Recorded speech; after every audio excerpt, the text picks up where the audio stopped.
Man, Izzy Dini, aka Yapla World here. Back at it again with another video, man. Back at it again with another video type shit. And this video, we're gonna be talking about somebody who was gone way too soon, you know what I'm saying? He was at the peak of his career, the height of his career, and he could have done so much more in this lifetime. He was famous for about 2 years, died only at 21, died very young, and was a very famous musician slash rapper slash artist slash everything really. Like, this nigga's not just a rapper, he's an artist, and you most definitely either still fuck with him or fuck with him at one point, and you definitely know at least 10 of his songs. Like, this nigga is huge, and we're talking about none other than Juice WRLD, you know what I'm saying? None other than Juice WRLD, aka Jared Anthony Higgins. The devil trying to take his time.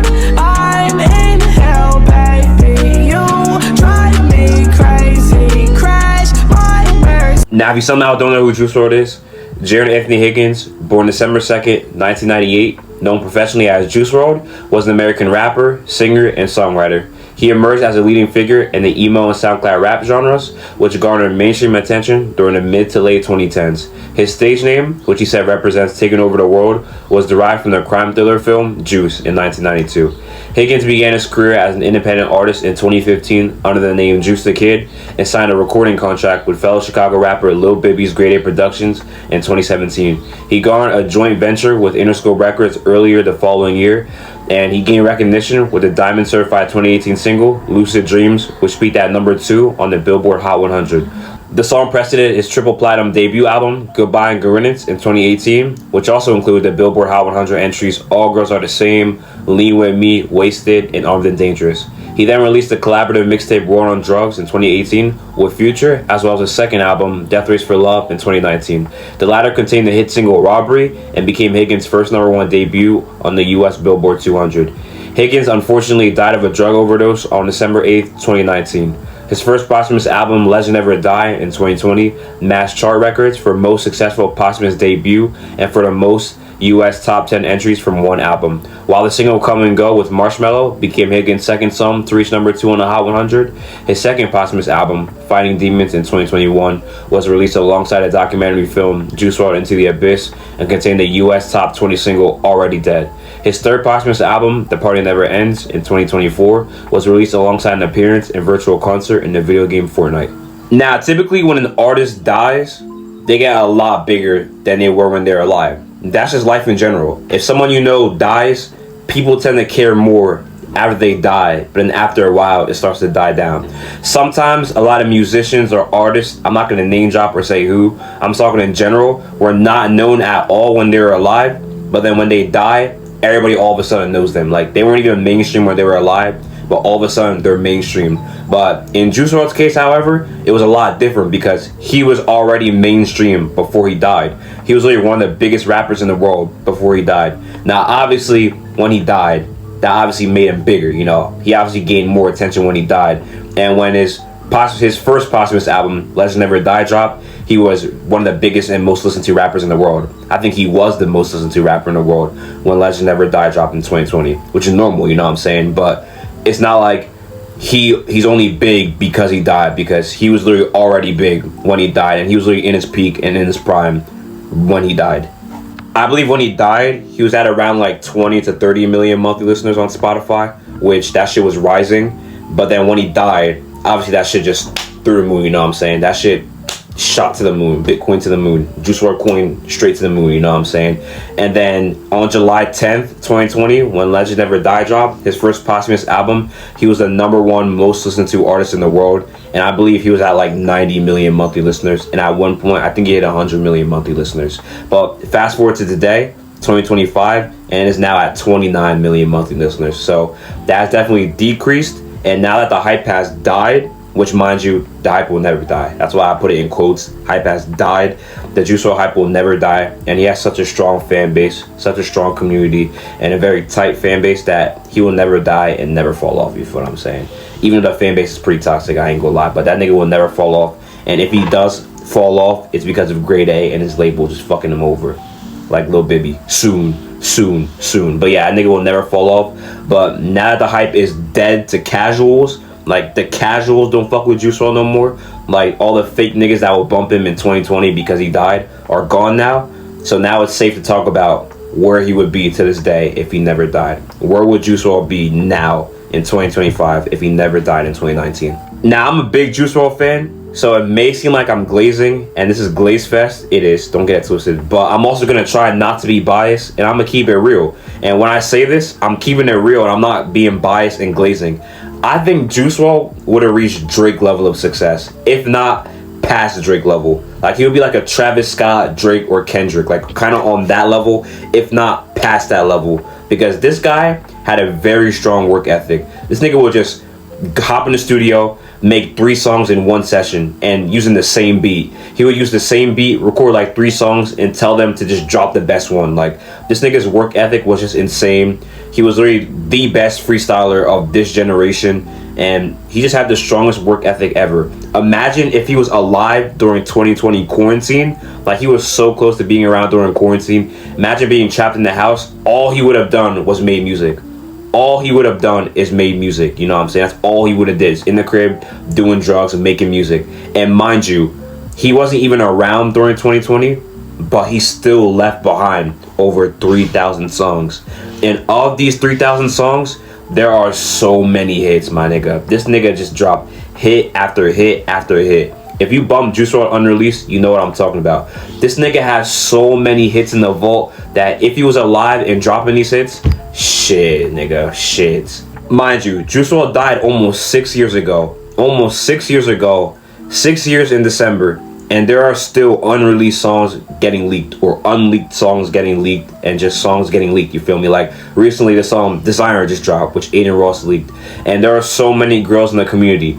Toxic Humans, Drive Me Crazy, Never Switch. There's just so many fucking grails, bro. So many grails. And he's not even here for that. So imagine if he was here and constantly dropping these. Like, he literally has an unreleased song called Bushed, or Bush, I don't really know how to pronounce it. And he says, 50 albums in my pocket. What you want, I got options. And mind you, this was when he was alive.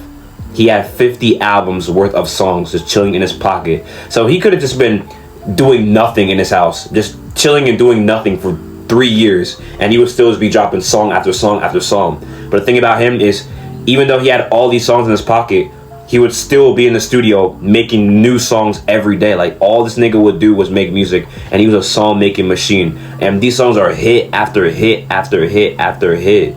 And these unreleased songs aren't ass. It is arguable that his unreleased discography is better than his mainstream discography and his released discography. And his released discography has hits on hits on hits. So imagine his unreleased discography, and he has 3,000 songs. Like, the song Reno would have went crazy. Alright, Starstruck, K Like a Russian, Cake, just to name a few. Call Me Whenever, McLaren Drive, Attachments, Hypnotic, We Don't Get Along, Talking to the Voices, Way Too Many, Tempted, Off the Rib, Unexplainable, and many, many, many more. That's not even the surface of the amount of unreleased banger this nigga has, you feel what I'm saying? So, if he was alive, he would have just been dropping hit after hit after hit after hit, which is shit that he was doing when he was alive. Like, Goodbye and Gorin is one of the most iconic rap albums of all time.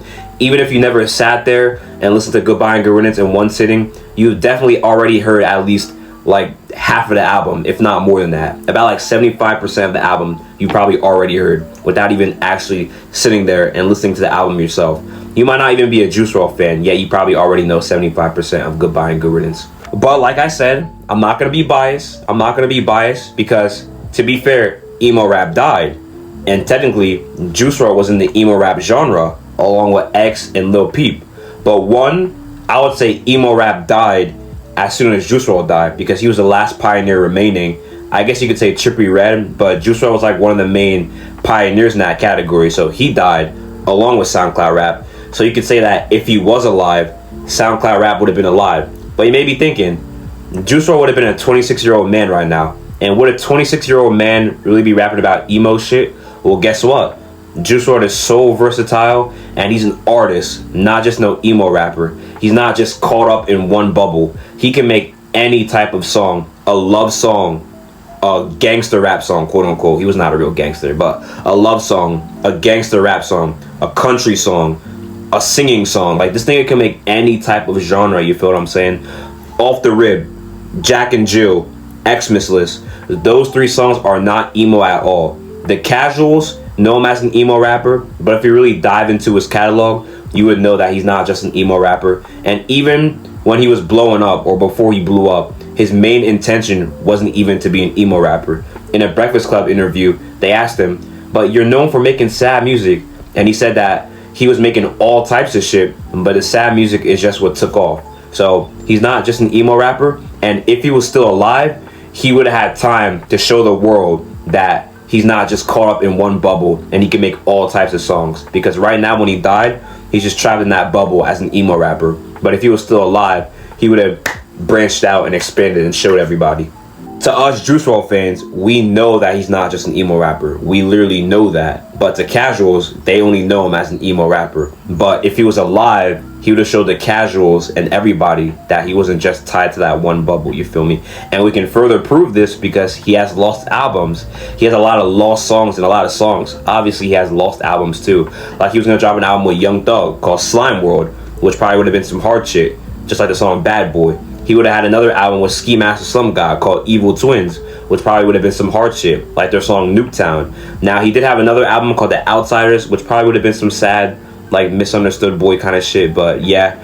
And he also had another album called Naruto Day in London, which would have been a love album, not a sad or heartbreak album. It was about him being in love with Ali, you feel me? So, yeah. He probably still would have made sad songs today. Like, he probably still would have dropped the sad shit, but not only sad shit, also hype shit. Or maybe he would have just moved away from the sad shit completely because he probably would have been happier. Because think about it, right before he died, he was going to go to rehab to stop doing drugs. So maybe he would have been a lot happier. He was dating Ali. Hopefully she wouldn't have cheated on him or did him dirty. But he would have been dating Ali a lot happier. Maybe he would have had a kid. So his life would have been a lot happier. And he probably would have been a lot more positive than he was back in the day. Because mind you, he died at 21 years old. He made the song Lucid Dreams when he was only 19. So obviously he's going to go through some teenage boy emotions and heartbreak emotions. That nigga wasn't even 25 yet. His frontal lobe wasn't even developed. So if he was alive now, he probably would have steered away from that emo sound. But here's another point that you can argue about. Isn't hip-hop and rap dead now? Which is very true. I would say hip-hop and rap had its run from like 2016 to 2022. But now we're kind of in like the streamer era. We're in like the Kai Cenat, Aiden Ross, and I Show Speed era. But here's the thing. Juice WRLD had a very good personality and a funny personality. I'm on a big old farm and it's really great. The only thing is missing is a couple of slaves. I wish we was back in the good old days. And he seemed like somebody that you can really just kick it and chill with. I could most definitely see Juice WRLD in a Kai Cenat stream or an Aiden Ross stream back in like 2020. Like, Juice WRLD has such a good and funny personality. He will be perfect for streaming and perfect for content in general. Maybe making his own Twitch channel or his own YouTube channel, you feel me? But I can most definitely see him kicking in with Kai Cenat and DDG and all them, and then freestyling and shit like that, and making viral clips of them freestyling and just chilling. And that nigga's name would have just been out there. Not only could he make music, but he could also just chill with everybody, and he had a very funny personality, and he would be perfect for content, maybe making his own content. Like, you can't tell me you can't see Juice WRLD on a Kai Cenat stream. Kai Cenat even said it himself that he would have had Juice WRLD on stream. Juice WRLD had a good personality. He could freestyle. He was funny. He was relatable. He would be perfect for a stream. You feel what I'm saying? And maybe rap / hip hop wouldn't be so dry right now and wouldn't be dead right now if Juice WRLD was around. Because a lot of these rappers, they got comfortable, they got complacent, and they made a lot of money. They got rich. That they're just chilling right now, or all their songs start to sound the same. That people got bored of them. But the thing about Juice WRLD is a lot of his songs sound different. And he made so many songs that he would have just been dropping song after song after song after song. And no matter how rich he was, he wouldn't have gotten complacent, and he would have just kept dropping music. And maybe hip-hop wouldn't be so dead right now. Maybe hip-hop would not be dry, and maybe it would have been revived if Juice WRLD was around still. And Juice WRLD's sound is so different and so unique that he created an entire wave. Like, there's people trying to be him, like Kinola, but we'll save him for another video. So overall, I believe that Juice WRLD would have reached Drake status, Travis Scott status, Kendrick status, and if not, then bigger. But no doubt, he would have been a superstar and a lot bigger than what he was when he was alive and even after death. Like, he would be bigger than he is right now type shit, and he's already really big. But let me know what you guys think. Am I just glazing, Would Juice WRLD have fallen off? Do you agree that he would have been huge? Do you think he would have been a superstar and bigger than Drake? Make sure to leave a comment down below what you think. Like the video, turn on post notices, and make sure to stay tuned for more uploads. You know what I'm saying? Stay tuned for more uploads. Yeah.